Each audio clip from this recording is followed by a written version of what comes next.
te queremos ver. Sopra em nós, Espírito, te queremos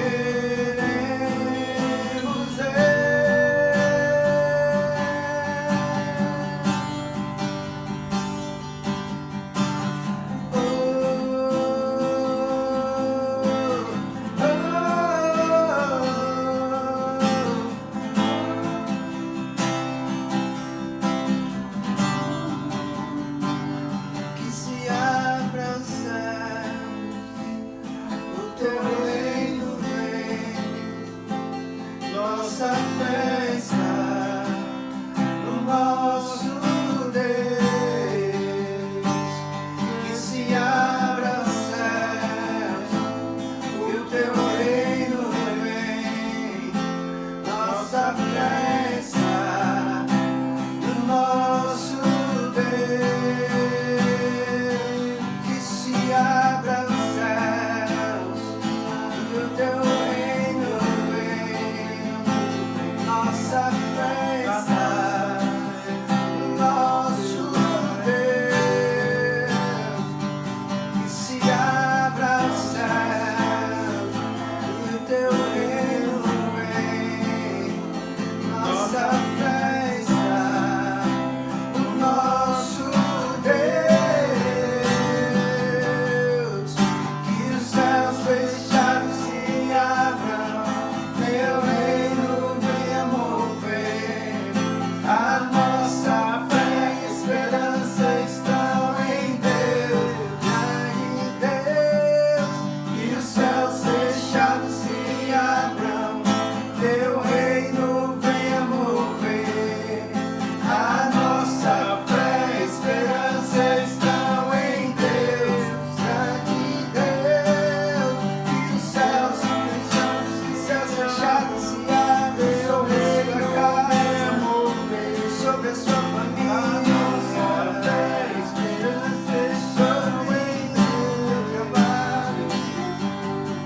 Que os céus fechados se abram, teu reino venha mover. A nossa fé e esperança estão em Deus,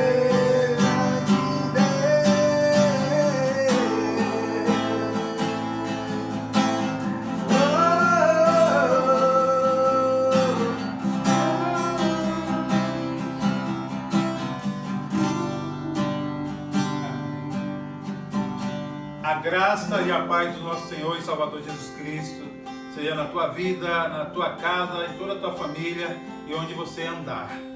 Que seja o melhor de Deus estabelecido na sua vida e na sua história. Nós estamos hoje celebrando o Senhor por mais um dia. Estamos na presença dEle, buscando a face dEle, entendendo que Ele é o Senhor de todas as coisas.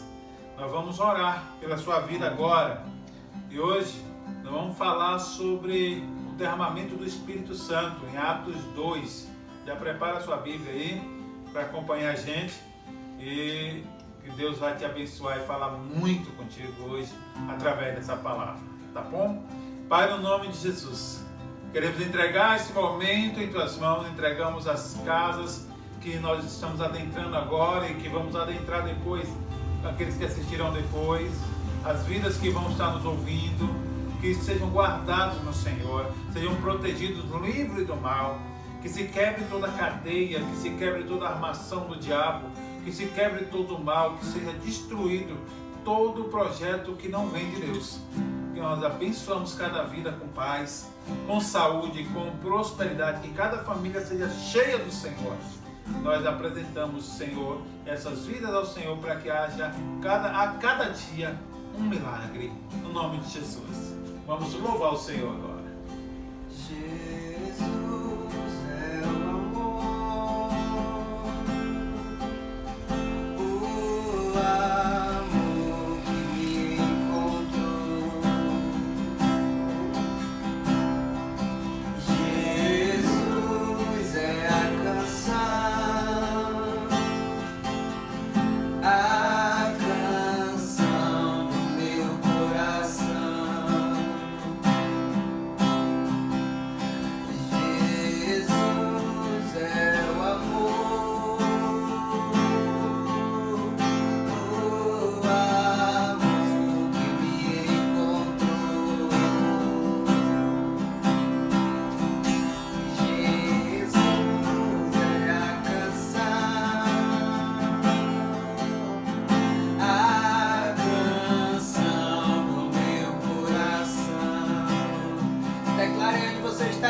te amo, Jesus. Faça sua declaração de amor a Ele. Te amo,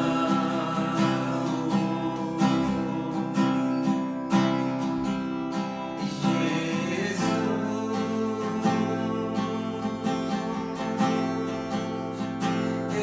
Eu te amo,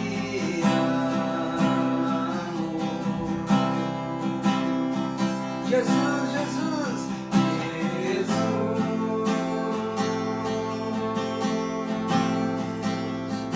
Eu te amo,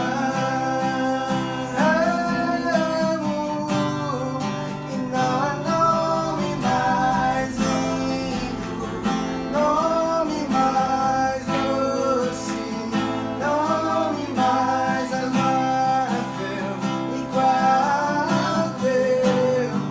E não há nome mais lindo, nome mais doce, nome mais amável, igual a teu. Jesus é o amor, o amor que me encontrou. Jesus é a canção do meu coração, do meu coração. Jesus, eu te amo, Jesus.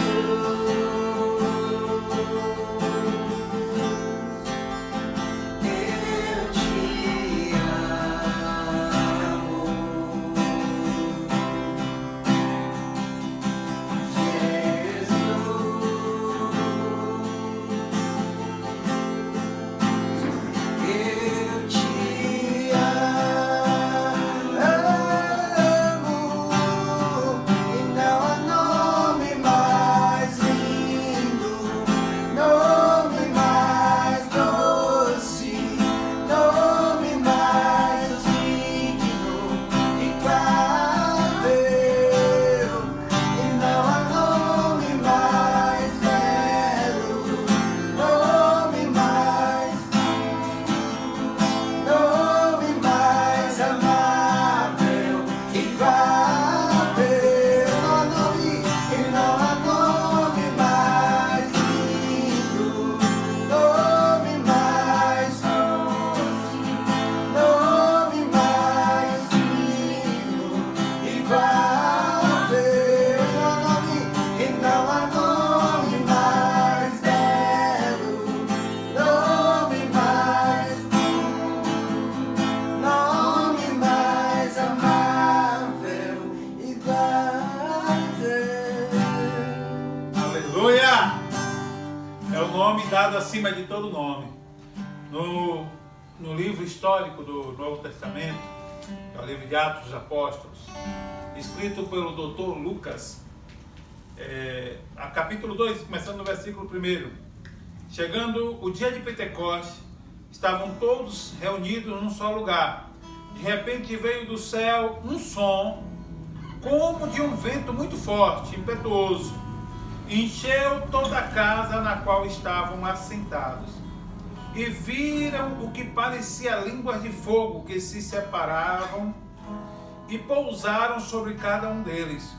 Todos ficaram cheios do Espírito Santo e começaram a falar noutras línguas, conforme o Espírito os capacitava.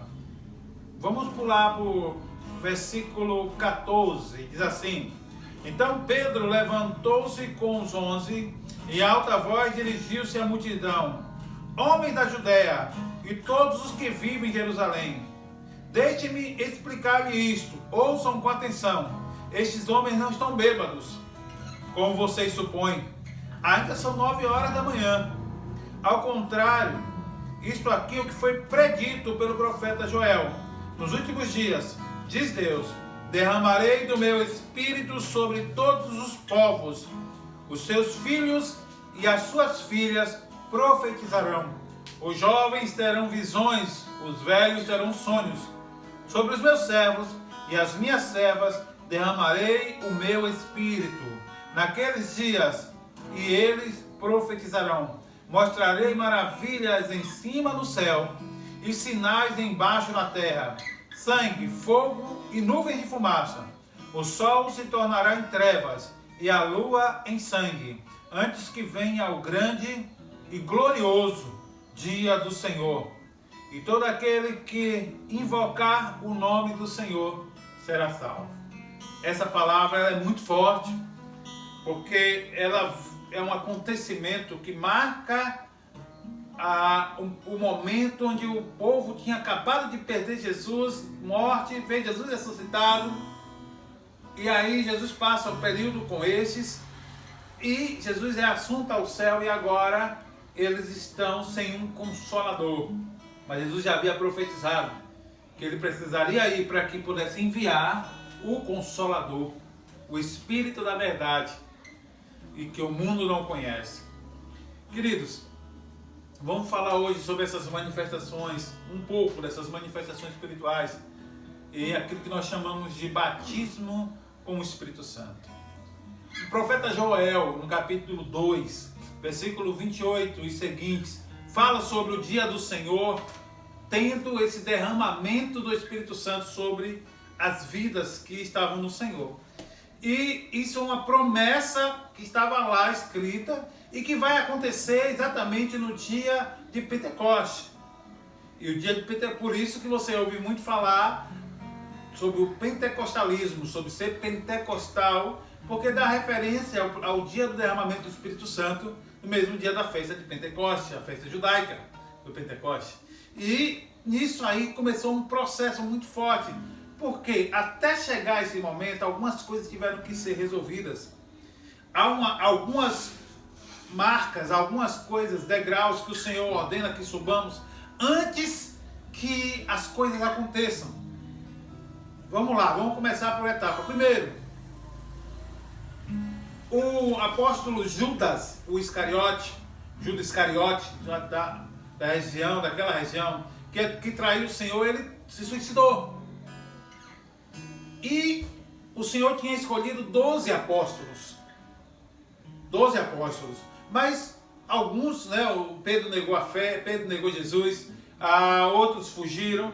Mas depois que Jesus ressuscita, ele vai rearrumar esses apóstolos, certo? Com exceção de Judas, porque há uma palavra, um decreto profético que outro tomaria o lugar dele.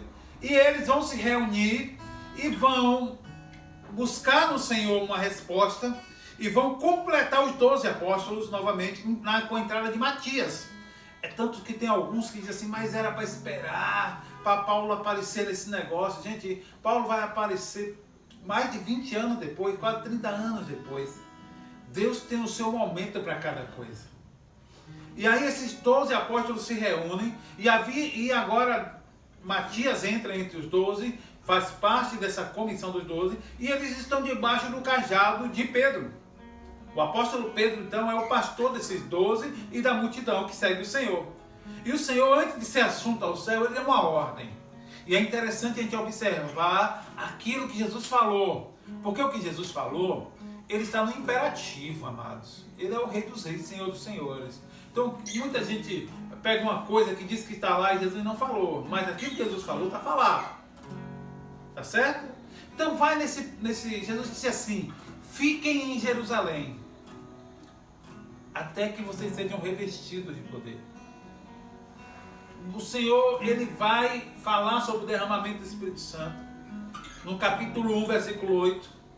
Derramarei poder, vocês vão receber poder ao descer sobre vós o Espírito Santo. Olha só. E ser-me-eis testemunha tanto em Jerusalém, Judéia, Samaria, até os confins da terra. Olha o que o Senhor vai falando. Que para você ser testemunha, para você me mostrar o que Deus fez na sua vida, precisa-se do poder do Senhor. E esse poder vem com a presença do Espírito Santo na nossa vida. O nosso Consolador, o ministério que está acontecendo hoje na terra é o ministério do Espírito Santo. Nós temos visão de Jesus, o Senhor fala conosco, mas tudo é o Espírito Santo que nos leva a essas experiências. E aí, mas olha o que diz esse texto. Vocês vão ser testemunhas em Jerusalém, depois Judéia, Eles estavam em Jerusalém. Então vocês precisam ser testemunha primeiro na sua casa. Olha o que esse texto vai ajustar. O poder de Deus vai ajustar seu testemunho para sua casa. Olha o Senhor nos trazendo de cá para casa de volta para poder começar as coisas. Tudo que o Senhor quer começar na nossa vida, Ele quer começar dentro da nossa casa. Então primeiro esse poder de Deus. Ah, mas eu vou fazer uma obra, eu vou para um carro, vou para outro, vou fazer aquilo outro. Calma. Primeiro você tem que ter um testemunho dentro da sua casa. Deixa eu te falar uma coisa.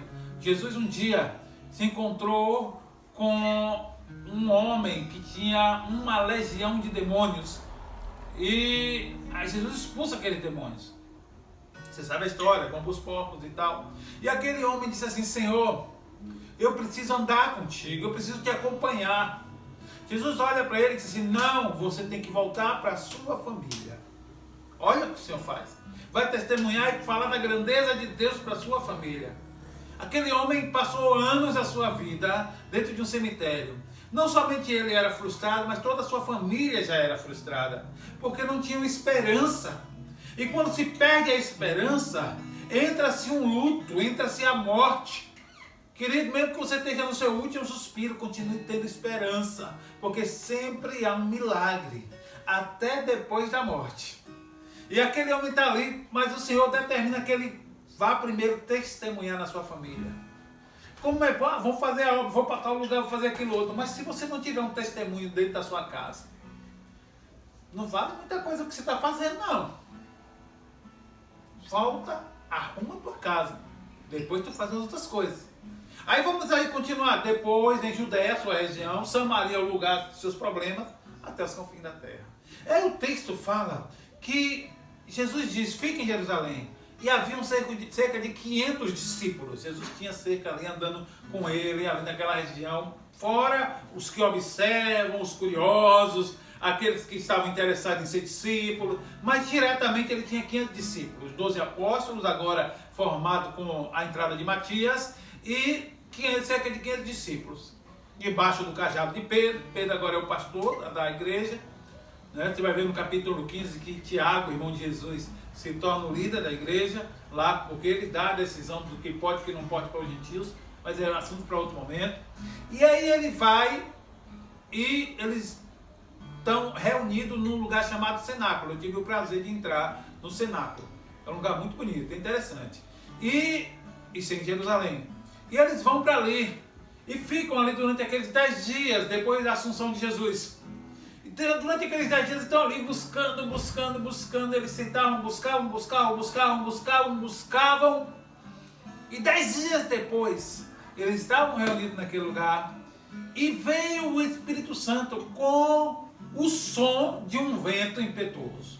É interessante que a gente às vezes ministra, falando que foi um vento. O Espírito Santo veio como um vento. Não, ele veio como o som de um vento muito forte. Um vento impetuoso. E ele vem e vai até o encontro do cenáculo. Eu imagino, era um dia de festa, haviam pessoas que estavam celebrando a festa que eram de vários lugares da terra. Da África, da Ásia, da Europa. As pessoas que estavam ali, que buscavam o Senhor no dia de Pentecostes. Porque até hoje, amado, todas as festas judaicas tem pessoas do mundo todo. Muitos que estão me ouvindo já estiveram lá. E ele vai nesse processo, só 120 estavam ali. Aí eu fico já com uma pergunta aqui. Eu não vou fazer uma cobrança. Não eram 500? Eu tenho uma pergunta. O que foram fazer esses 380? Porque muitos na hora que passa alguns dias já descansa, já não quer mais. Nós não estamos mais com vontade. Muitos trocam de ministério como se trocasse de camisa. A aliança, meu filho, é feita para até o dia do Senhor na sua vida. Não é uma coisa para estar quebrando, não. Porque começa a andar com Deus e com alguns dias, começa um projeto de Deus na sua vida lindo, é um mover de Deus, você sente que é o Senhor e depois de algum tempo para. Muitos desistem na caminhada. Mas parabéns, meu amado. Você não desistiu. Deus te chamou. E você continua firme. Mesmo durante uma quarentena que jogaram para cima dizendo que iam morrer mais de 1 milhão de pessoas no Brasil. Pensa, e essa mentira veio de um brasileiro, viu? E aí vai um monte de coisa acontecendo ao redor, um monte de coisa acontecendo, tantos problemas, tantas coisas, mas você continua firme, porque Deus te chamou. E quando é Deus que está na sua vida, quando é Ele que chamou você, você se torna inabalável. Inabalável. E aí o povo recebe e de repente eles são cheios, vem como a língua, o dom de língua como chama de fogo, como faísca de fogo, saindo, expôs sobre a cabeça daqueles 120, e eles são cheios do Espírito Santo, eles não conseguem mais se conter, é uma experiência sobrenatural, é algo que não dá para você fechar, dizendo assim, eu acho que é dessa forma, eu acho que é daquela forma. Cada um tem sua experiência com Deus, cada um tem sua experiência com Deus. Eu conheço pessoas que elas pulam, que elas gritam, elas que até rolam no chão, rodopiam, mas eu conheço pessoas que elas estão tão cheias também do Espírito Santo como aquelas, e elas só fazem levantar uma mão para o céu, ou dizer, aleluia, bendito é o nome do Senhor. E aí ficam ali naquele momento. Vamos dizer, mas quem chamou mais atenção foi aquele que gritou, aquele que não gritou não chamou atenção. Amado, o importante é que Deus está indo. E o Senhor conhece o coração. Vamos nesse processo todo. Aí, amado, aqueles homens são cheios do Espírito Santo. Há um batismo geral. 120 pessoas sendo batizadas ali no Espírito Santo. Começam a falar em língua. Só que a língua que eles vão falar é a língua humana. Por quê? Eles vão profetizar e declarar o reino de Deus para as pessoas que estão naquela festa. Que alguns já não falavam mais em hebraico, outros falavam na língua da época, e vão falar em várias línguas, e alguns vão dizer, eles estão bêbados, que está falando um negócio estranho. Essas línguas foram línguas humanas, língua das nações. Aí tu fala, mas aí só fala a língua estranha, só fala a língua, o dom de língua, se fala a língua das nações? Não. Se você pegar o capítulo 12 de 1 Coríntios, o apóstolo Paulo trata disso, e ele vai falar, a partir do versículo 8, que é sobre o dom de línguas. E a gente, no capítulo 13, ele vai trabalhar e vai dizer assim, ainda que eu falasse a língua dos homens e dos anjos, se não tivesse amor. Ele vai dizer de língua dos homens e língua dos anjos. Então há falar no Espírito, e somente para Deus, na língua dos homens, e há falar no Espírito com a língua humana. Há muitas experiências. Há muitas experiências, certo? E cada um tem a sua. E Deus com certeza vai abençoar a sua experiência. Então alguém diga assim, bispo, eu não concordo, porque eu acho que o batismo do Espírito Santo, esse batismo aí, com dom de língua e tal, foi só para aquele primeiro momento. Então, olha, a Bíblia, ela nos ensina que Deus é o mesmo Deus ontem, hoje e eternamente. Então, existem coisas e coisas. Mas é a sua fé, eu vou respeitar a fé daquele que só acredita assim, tá bom? Eu não vou te julgar e nem vou te jogar pedra, mas eu vou respeitar. Entretanto, eu creio que o mover de Deus é o mesmo para ontem, é o mesmo para hoje e vai ser sempre, ainda mais aprimorado. E aí o apóstolo Pedro, o povo começa a falar, o que é que está acontecendo, que esse povo está falando na nossa língua, ou um acha que está bêbado, o outro acha uma coisa, e o apóstolo Pedro levanta mais os 11, e ele toma a palavra e diz assim, varões, olha o que está acontecendo aqui, é o que foi profetizado pelo profeta Joel. O profeta Joel diz que nos últimos dias, o Senhor derramaria do seu Espírito sobre toda a carne, e os vossos filhos e as vossas filhas profetizarão. Os vossos jovens terão visões, e os vossos anciãos terão sonhos, e até sobre os servos e sobre as servas derramarei do meu Espírito. Servo e serva, aí está falando literalmente de escravos. E aí o apóstolo Pedro começa a falar, e ali uma multidão, milhares de pessoas se convertem ao Senhor, onde vão surgir igrejas em outros lugares do mundo, onde vão surgir, a igreja começa a se espalhar a partir do dia de Pentecostes. E vai nesse processo todo, nessa questão toda, amado, e eles começam a ser cheios de Deus dentro desse momento do Pentecoste, dentro do momento, e começam a testemunhar da grandeza do Senhor, e milhares de pessoas vão se convertendo, porque ninguém consegue resistir à presença do Espírito Santo, à presença do Senhor. A muitos de nós, amado, até resiste. Por incrível que pareça, quem mais resiste à presença do Espírito Santo são alguns que já confessam a fé, mas que não querem. Eu não, Senhor. Você sabe que no dia que você entregou sua vida a Jesus, Ele não se tornou só seu Salvador, Ele se tornou seu Senhor. E agora, pode mais voltar atrás, tá bom? E aí, queridos, eu quero só passar aqui as consequências do batismo no Espírito Santo. E aí, se der para a gente trabalhar, porque eu tenho pouco tempo, lá em Coríntios 12, quais são os dons bíblicos que mostram que a pessoa já foi batizada no Espírito Santo? Vamos lá. Porque às vezes a pessoa não fala em línguas. Eu sei que a língua é um sinal do batismo no Espírito Santo. Mas vamos ver o que é que o Espírito Santo dá para as pessoas que são batizadas. 1 Coríntios capítulo 12, versículo 7.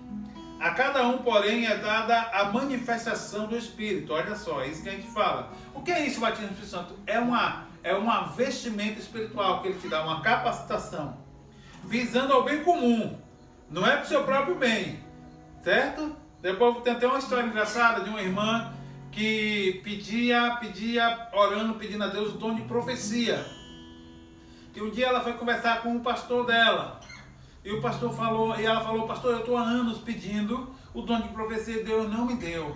Aí ele falou: ótimo, irmã, mas vamos orar para Deus te dar. Mas antes da gente orar, o que a senhora vai fazer com esse dom? Aí ela falou assim: não, é que tem uma irmã que senta do meu lado na igreja, que no dia que eu pegar o dom de profecia, eu vou descascar essa irmã todinha. Vou acabar com a raça dela. Amados, a intenção do coração dela era amar. Deus não dá para as más intenções, tá certo? Então tire logo a maldade do coração. Então quais são as capacitações que o Senhor dá? Versículo 8, pelo Espírito é uma dada palavra de sabedoria. A gente não vai poder entrar no pormenor, tá certo? A outro, pelo mesmo Espírito, a palavra de conhecimento, que o pessoal chama de revelação. Deus está me falando isso aqui.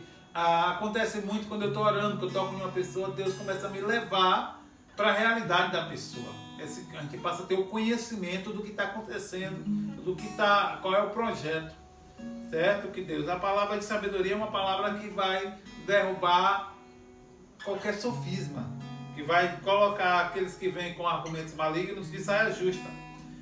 A outro, o dom de fé. Olha, existe fé para salvação, existe fé como fruto do Espírito, e há o dom de fé. É uma capacitação muito grande. Eu estive em Vitória da Conquista alguns anos atrás no congresso, mergulhado na presença lá com o apóstolo Edilson, nosso pastor, nosso pai na fé, e estando lá com eles, lá estudei um americano, e ele se apresentou e ele falou assim, estava tudo em silêncio. Ele falou assim: se apresentou, meu nome é fulano, eu não lembro do nome, e o ministério que Deus me deu é o ministério dos 7 trovões. Ele fechou a boca e do nada começou a trovejar nos céus de Vitória da Conquista. Então ele se move numa fé tão grande que pelo menos naquele momento ali, aconteceu isso. Tive também em Vitória da Conquista um profeta brasileiro, um apóstolo chamado Joel Angel.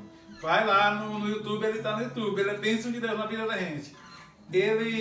Conquista estava 4 meses sem chover e o pessoal estava orando para ter o abastecimento, e ali ele vai para um congresso ali, o apóstolo Edilson vai receber ele no aeroporto. Então quando eles dão a mão, o primeiro pingo de água cai na mão deles, e a partir dali começa a chover em Vitória da Conquista. Ele é conhecido como o profeta da chuva, onde ele vai chove, Deus manda chuva. Então nós estávamos no acampamento, e eu falo porque não foi outro que me falou, eu estava lá. E quando ele ministrava, ele falava mais forte, a chuva aumentava. Quando ele falava mais suave, a chuva diminuía. Mas foi assim um mover de Deus. Naquele dia, você vai ver filmagem naquela época, que na cidade de Vitória da Conquista, as motos eram puxadas pela água. Tanta água, onde tinha seca. Ele se move num dom de fé, que também está dentro disso o dom de milagre, que está lá embaixo, tá certo? Outro, pelo mesmo Espírito, dons de curar. Olha só, dons de curar. Eu trabalho muito com esse dom. Então a primeira pessoa que eu orei para ser curado foi um garoto que está sentindo dor no ouvido.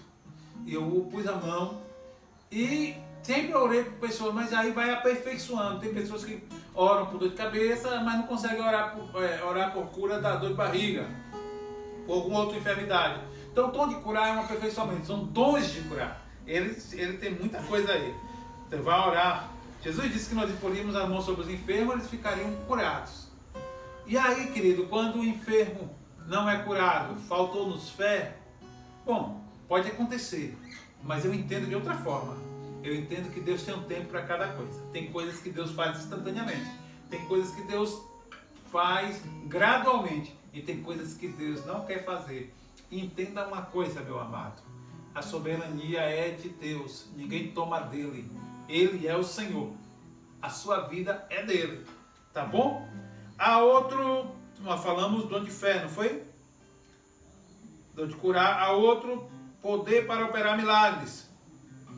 Olha que maravilha. Há outro, profecia. Ó, amado, uma revelação de Deus que aponta o futuro ou que mostra o passado. Lembrar que a profecia, ela tem aqueles 3 momentos que a gente falou: exortar, consolar e edificar, certo? A profecia, ela deve vir na sua vida, toda a profecia precisa ser julgada, tá bom? Cuidado com profecia. Tem gente aí que Deus não está usando e está dizendo que Deus te falou, e aí já começa. Há uma turma que começa a dizer assim: estou vendo macumba na sua vida. Já começa o negócio. Ai, Jesus, só Deus na causa, né? Só Deus na causa. Eu já vi muita coisa acontecer comigo, só que eu passei por cima. Entendo isso, entendo, querido, que é muito difícil para uma pessoa chegar num determinado lugar e alguém chegar e dizer assim: Deus está me falando sobre você. Essa pessoa vai dar crédito. Então, ouça e avalie e julgue na luz da Bíblia, tá bom? Se você não souber, não tiver essa experiência, procure seu pastor, conte para ele, seus líderes, peça ajuda, peça a outras pessoas, mas não desespera, certo? E nem toma atitude antes de ouvir o conselho daqueles que são líderes. Olha o que acontece: o Pentecoste veio, o derramamento do Espírito Santo no dia de Pentecoste, mas eles estavam debaixo de um cajado de um pastor. Eles não estavam dispersos em rebelião. Eles não estavam assim: vou sair e abrir minha igreja, vou fazer aquilo outro, vou dividir, vou rachar, como um bocado de gente faz. Eles não fizeram isso. E quem faz isso vai dar conta a Deus, no rebanho de Deus. Então é Deus que sabe todas as coisas, tá bom? E aí vai nesse negócio aqui, falamos do dom de profecia, outro, discernimento de espírito, que é um radar. Você vai encontrar um livreto do apóstolo Gilmar Bonfim de Ilhéus, chamado Discernimento de Espírito. Ele é muito bom, é um radar, que você sabe quem está ali, se é do Senhor, se não é do Senhor, se é obra da carne, o que é, tá certo? Vai te dar uma visão espiritual muito grande. Há outros, variedade de línguas, olha aí, querido, variedade de línguas. E há outros, interpretação de línguas. Numa das nossas reuniões do Avivamento já, em Itabuna, lá na Sinai, né? E teve um amado nosso chamado Cisenaldo, discípulo do apóstolo Irlanda, da Batista Getsemane de Itabuna, que ele foi tomado em profecia em línguas. E na hora eu fiquei perguntando assim: gente, eu não tenho dom de interpretação de línguas. Eu já orei muito, eu vou continuar orando. Algumas coisas a gente entende, mas ainda não tem o dom. Alguém tem, todo mundo quietinho, até que a pastora Isa, nossa filha, levantou e falou: bispo, ele estava falando em hebraico. O que, minha irmã? E ele falou sobre aquilo. Peraí, todo mundo estava se alimentando. Para aí, pessoal, a pastora entregou o recado de Deus. Falou do levantar discípulos fiéis para nossas histórias. Então, isso aqui faz parte. Interpretação de línguas. Há 2 tipos de línguas, querido.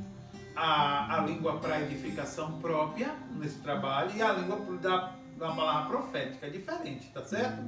Por isso que a palavra profética, se não tiver intérprete, tem que calar. Não é a língua para interpretação própria, que ela é outro momento. Mas você tem que lembrar da ordem, da forma de culto, da celebração e da honra dos sacerdotes que você está debaixo do cajado dele, tá bom?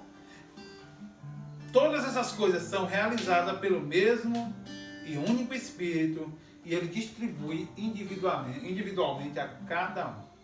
Então, eu só estou dando uma passada, a gente pode entrar nesses assuntos depois.